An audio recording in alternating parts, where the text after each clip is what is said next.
New EPF scheme. Latest news.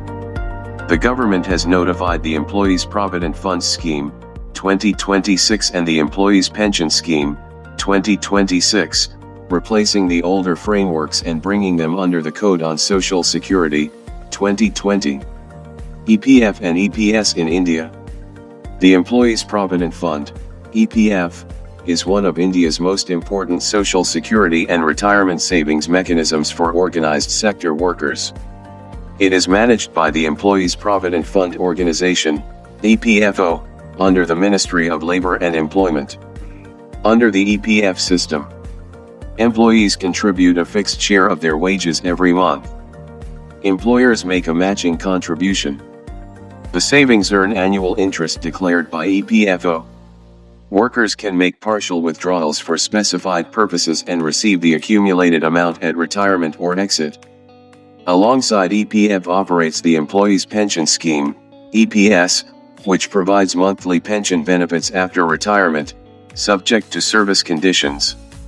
Together, EPF and EPS form the backbone of formal sector retirement security in India. The new EPF scheme, 2026, replaces the old Employees Provident Fund Scheme, 1952, while the EPS 2026 replaces the earlier Employees Pension Scheme, 1995, and the Employees Family Pension Scheme, 1971. Employees Provident Fund Scheme, 2026. The biggest change is legal and administrative, not structural. The Provident Fund framework has now formally moved from the old 1952 law to the Code on Social Security, 2020. For existing subscribers, PF balances remain unchanged. Universal account numbers, UANs, continue. Past contributions remain valid.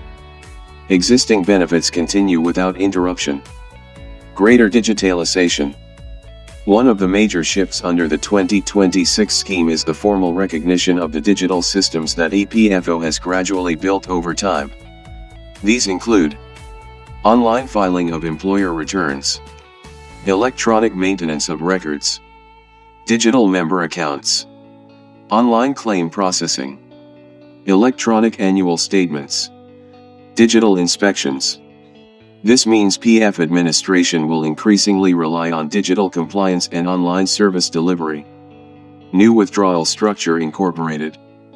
Changes that EPFO had already announced in 2025 have now been formally incorporated. Withdrawal categories have been streamlined from 13 to 3 broad heads.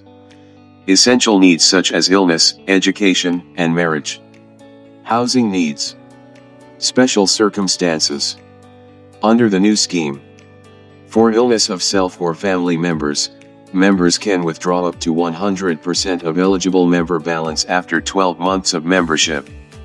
Since 25% must remain as minimum balance, this effectively allows withdrawal of 75% of total funds.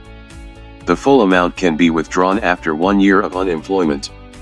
For education of self and family members, withdrawal is allowed after 12 months of total membership, up to 10 times during membership. For marriage of self or family members, members may withdraw up to 100% of eligible member balance, with such withdrawals limited to 5 times during membership.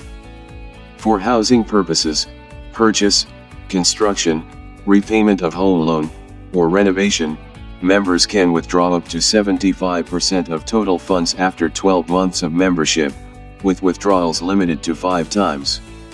Contract workers and principal employer.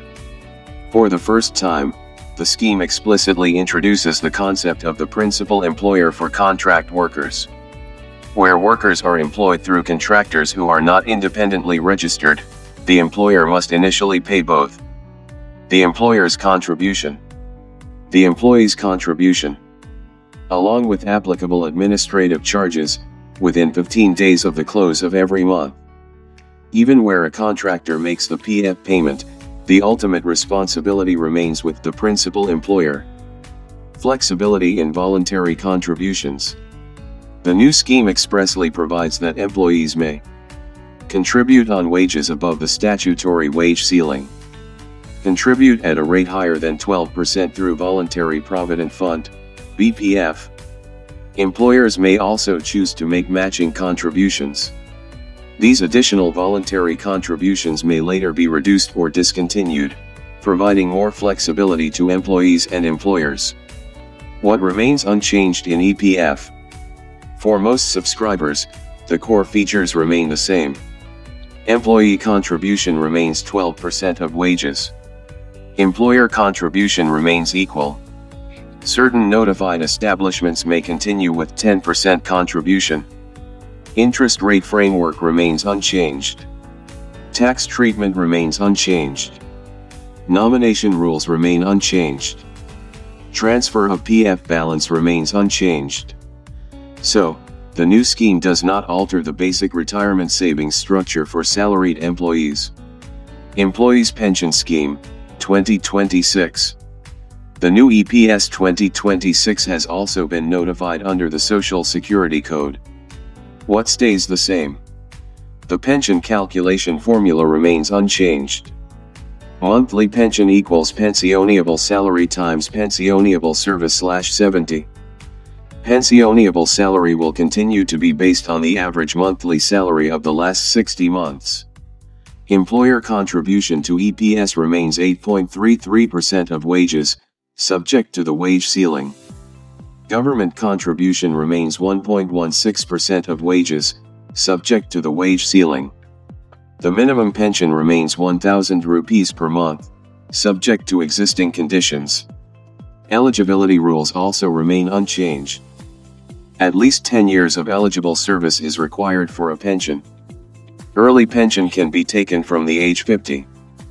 Pension is reduced by 4% for every year before the normal retirement age. Members with less than 10 years of service can either withdraw benefits or obtain a scheme certificate.